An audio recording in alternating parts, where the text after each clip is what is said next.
Hello, my name is Allison Carmen, and welcome to my podcast, 10 Minutes to Less Suffering. And the name of today's podcast is Today You Are You. And this comes from a Dr. Seuss quote that goes like this: Today you are you. That is truer than true. There is no one alive who is youer than you. Shout loud, I am lucky to be what I am. And I've been thinking about this quote for the last couple of years, especially the last few months, because I've started dating.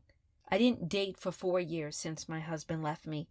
I was busy taking care of my children, launching them into the world, securing myself financially, and really working on myself.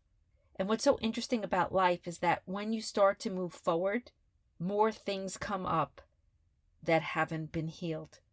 And that's life, because we have things that happened to us in the past, and until something triggers us, sometimes we don't realize the pain we're holding.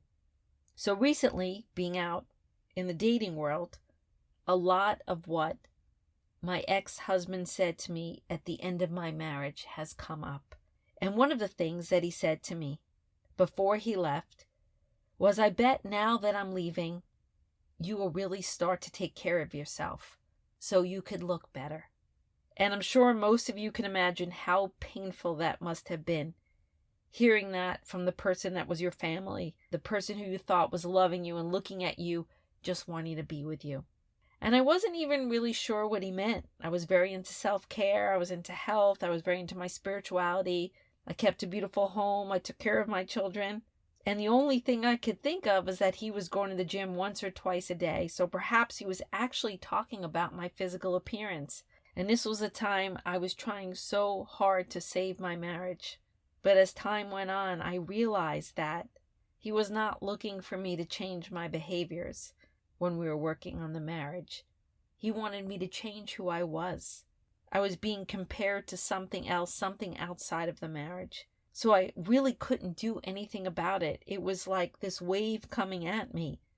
Because instead of seeing me for who I was, he had gotten to a point that he was only talking about the things I wasn't, or comparing me to something I could never be. And why I'm telling you this story is, having been through this experience, the thing I believe most of us want in the world is to be seen. And we really just want to be accepted for exactly who we are. And that is one of our core pains, that if we show up as who we are not lovable and will be rejected. And that was such a crazy moment for me, because that's what actually happened. I was showing up, I was not being seen, I was not being loved, and I was being rejected. I was living through one of the biggest fears most of us have.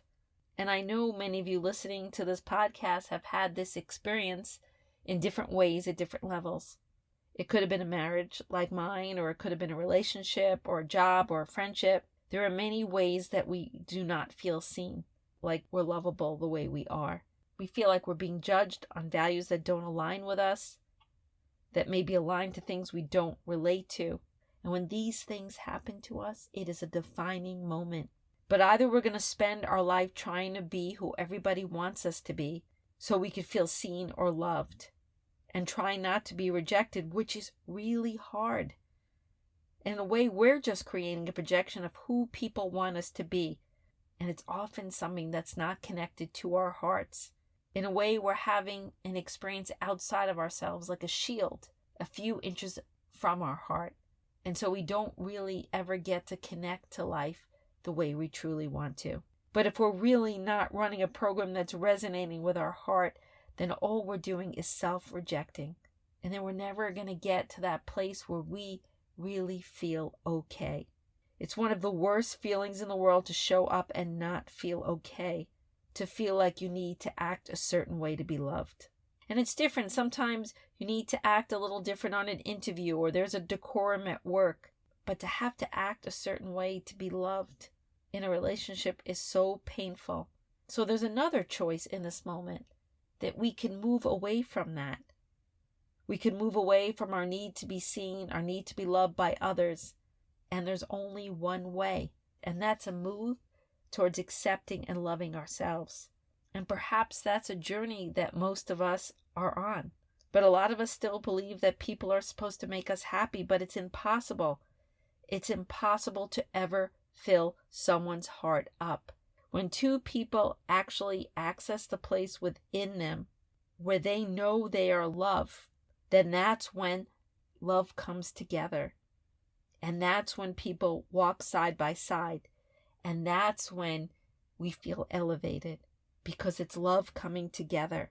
It brings us to a higher love. So we might think that person is completing us or filling us, but what's actually happening is love is merging. The love in my heart is merging with the love in yours. And it's just more love.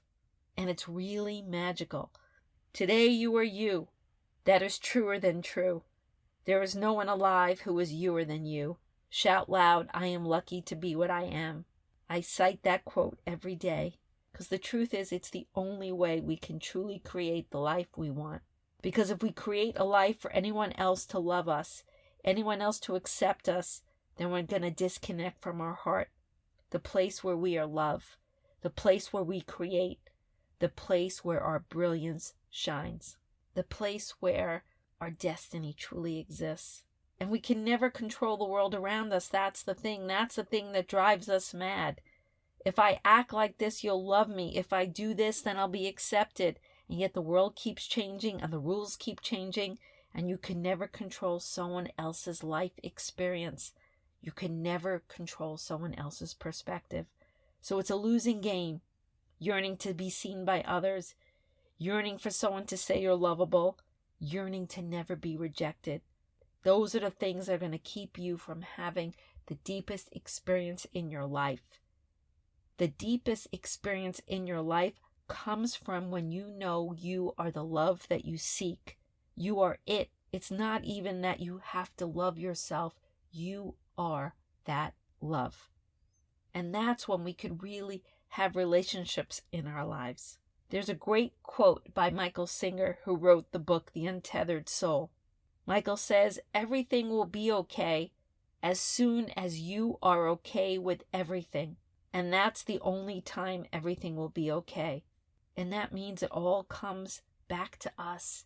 We need to say it's okay.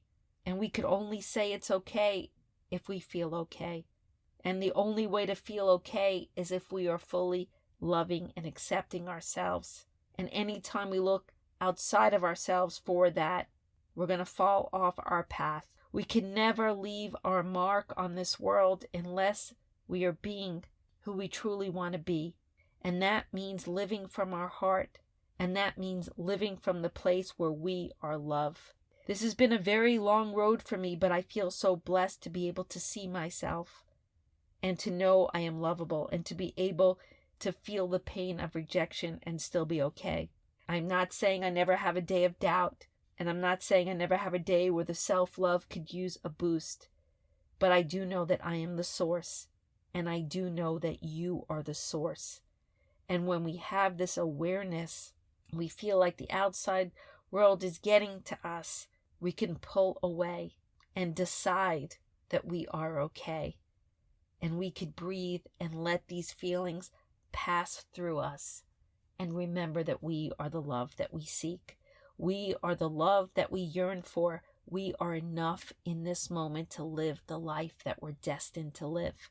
And maybe we have these realizations through pain and rejection, but let's not stop moving forward because we're waiting for someone else to tell us it's okay. It's okay right now. You are okay right now, exactly the way you are. No matter what anyone says, no matter what the past says, when you start to own that, you will start to be your most powerful self. And when you are your most powerful self, you can shout loud, I am lucky to be what I am.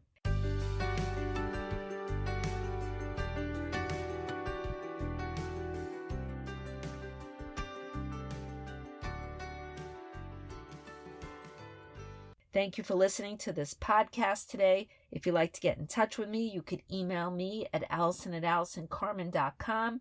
If you'd like to buy my books, The Gift of Maybe or Year Without Men, they're available at all major bookstores and online retailers. And if you like this podcast, you could subscribe and leave a comment.